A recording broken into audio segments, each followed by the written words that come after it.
What's up, everyone? Welcome back to another review. And this time we're taking a look at the 1987 teen comedy Better Off Dead, starring John Cusack and written and directed by Savage Steve Holland.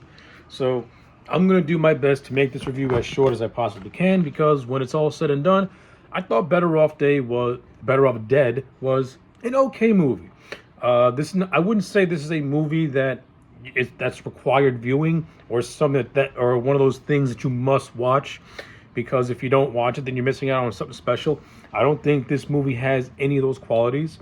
To me, Better Off Dead is a movie that you can pop in the background, and it's a good time killer, time waster type of a movie. Does that make it bad? No, it doesn't make it bad at all. Like, this movie overall is entertaining. It does have some funny moments in it, but I think overall, this movie is just a random mesh of just things happening and just surreal, absurd type of humor. Not that there's anything wrong with that, because when done correctly, absurdist humor can be very, very entertaining and very, very fun. And I think Better Off Dead is able to have that for the most part. So, with all that being said, let's just go over this movie. So, the film stars John Cusack, who is a high school teen named Lane who just lost his girlfriend, and now he's contemplating on pretty much unaliving himself. And that's basically the whole movie, is him trying to figure out ways to just, end his pain and his suffering, but it's done in a very darkly comedic way. Now, I'll give Savage Steve Holland this. He didn't do it in a way that was mocking it or poking fun at it. He directed it in a way as how a teen would perceive something that would be life-changing to them, which is the loss of their girlfriend. And many different ways that they wanted to end themselves, but failing miserably at it because in the back of their mind, they don't really want to do that. And in some instances, Better Off Dead showcases that, but it does it in a very, but it does it with a sense of humor, The character of Lane, he's backed by his parents, who are played by Kim Darby and David Ogden Stiers, two veteran actors. It's good to see them in this. I thought that David Ogden Stiers has some decent moments, especially in the beginning, where the movie presents that he has a rivalry with the Paperboy because the Paperboy keeps destroying his garage windows. And I like how Holland almost films it like a horror movie. I actually thought that was actually pretty funny. Actually, when you watch Better Off Dead, Holland pays a lot of homage to horror movies, particularly the ones that came out in the 80s. For example, Amanda Weiss plays the character of Beth, who is the girl that breaks up with Lane. If you're familiar with Nightmare on Elm Street, Amanda Weiss plays Tina, the first victim of Freddy Krueger.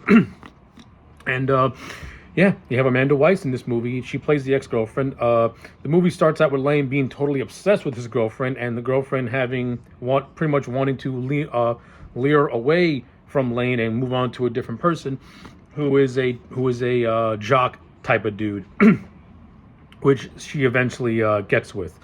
But the culmination for me of this whole thing with Beth is you get to this school party where Lane is there with a foreign exchange student by the name of Monique, who is peppered all throughout this movie, but gets more of a prominent role in the last 30 minutes. And I'm going to discuss that last 30 minutes because I think the whole thing with Lane and Monique was a missed opportunity, a missed potential in terms of really having a chance to beef up their characters and their storyline together. But they go to this school play, and Beth goes there with her date and by her date's friends. And this is where I say that Savage Steve Holland pays his tribute to the horror genre, because you have Amanda Weiss, and right next to Amanda Weiss is a character that is wearing a red and green Christmas sweater. Who can this be a direct reference to? I don't know. You tell me. But yeah, I love that little Nightmare on Elm Street reference. Amanda Weiss, and then right next to her is the guy wearing the Freddy Krueger sweater. I thought that shit was hilarious. And you also have Rick Rosenthal, who directed Halloween 2, who plays a cameo in this movie as a guy named Smitty, who was in a wheelchair because he went to ski down a mountain and he got himself hurt. So yeah, like there's a lot of clever homages and references to the horror cinema in this movie, and I give Savage Steve Holland a lot of credit. You can clearly tell that you can clearly tell that there's a love for the genre, because a lot of this stuff is not there by coincidence. It was there intentionally. So I give the movie that, like, the Easter eggs and stuff like that is what I liked about this movie. Uh, you also have the subplot again with the paperboy who keeps chasing down Lane for $2 because his dad owes the paperboy $2 for constantly delivering his papers. That joke, it was funny for the first few times you see it, but then it gets run to the ground to the point where, like, I'm not laughing anymore. Now it's getting kind of grating. This little bastard's getting really annoying. But I do like the stuff with Craig Armstrong, who play Booger from Revenge of the Nerds, who plays Lane's best friend. I thought they had some decent scenes together. You have Vincent Scavelli, who has a nice little cameo as a school teacher. So, like, excuse me. So yeah, like, the movie does have a lot of good qualities to it, and even though I'm about to do some heavy criticism with it, I kind of do like the chemistry and the romance between Lane and the character of Monique. I think if this movie would have adjusted itself better and really played the relationship and really build their friendship all throughout the film, it would have had more of an impact for me, at least. But instead, Holland decided to cram this love story with Lane and Monique to the last 30 minutes, and it really feels rushed. It feels like you're watching a totally different movie, and that when you get to the point where Monique and Lane are together, you're kind of wondering, where was this throughout the course of the movie? Like, this now, the movie was doing something else in terms of just having surreal humor in which Lane is constantly daydreaming, and you get these weird animated sequences that is done to popular music. My favorite one is actually the one that's done with "Everybody Wants Some" by Van Halen, when he's like cooking these burgers in a restaurant, and he starts to daydream at the burger, and one of the burgers starts to use an Eddie Van Halen guitar while singing "Everybody Wants Some." I thought that scene was actually pretty cool. And I also like the scene where Lane is acting like a mad scientist type deal, which actually segues into that. So, like, yeah, you're having like all this surreal, absurdist type of stuff going on, and then once you get to the last 30 minutes, it goes in another direction, and now it's becoming a teen love story. But it's a teen love story that's missing a lot of the beef and missing a lot of the build-up. Like, the movie feels like it built this up, but it didn't really build anything up. Because throughout the course of the movie, Monique keeps eyeing Lane, but they don't really have much, but they don't really share any scenes together until you get to the 1 hour mark. And now all of a sudden it becomes a romance story. So, yeah, this movie feels like it's going in one direction and then it goes into another direction. Like, it doesn't have a set vision for itself. It's like it's just trying to shove in so much different things. And it kind of becomes not confusing to watch, but it becomes frustrating to watch, because the movie does not know. Now this movie doesn't know what it wants to be. It doesn't know if it wants to be a love story, a dark teen comedy, an absurdist comedy. Like, it's trying to shove all these different things, but it doesn't have an underlying story to it. It's just stuff happening for happening's sake. But eventually, it all leads to Lane challenging one of the bullies to a ski match, in which Lane wins, and he gets the girl in the end.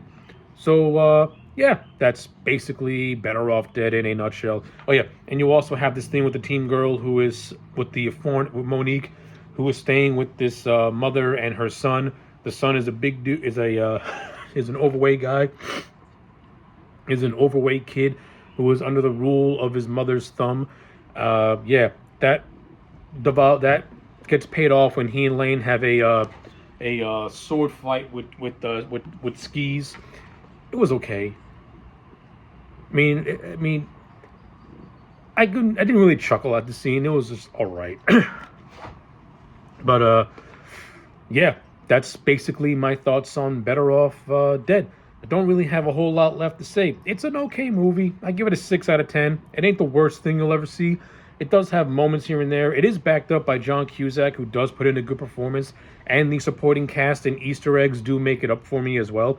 And I give Holland this. I do like the absurd humor he implements into the film. I like a lot of the I like the whole thing of Lane being a daydreamer and him just creating these wicked, these wild fantasies in his head, because we all do that, and the movie does a good job at executing that. But if you watch this movie as a conventional story, yeah, it doesn't make any sense. It feels very jumbled and just like a puzzle that's put together by putting big pieces and little pieces and little pieces and big pieces, and then the ending tries to like make it all make sense, and I think it falls flat for me at least. But I do like the fact that Lane and Monique get together. I do think that their story could have been much, much better if it was set up from the beginning of the movie and then gradually built up to where it got to in the end, instead of just shoving everything in the last half hour, which turns into a completely different movie, and it just stops this movie cold and goes in and becomes something totally different. So yeah, it's a mishmash of a movie. 6 out of 10 for Better Off Dead. Those are my thoughts. Let me know yours in the comment sections down below. Like the video and subscribe, and I'll check you back next time for more.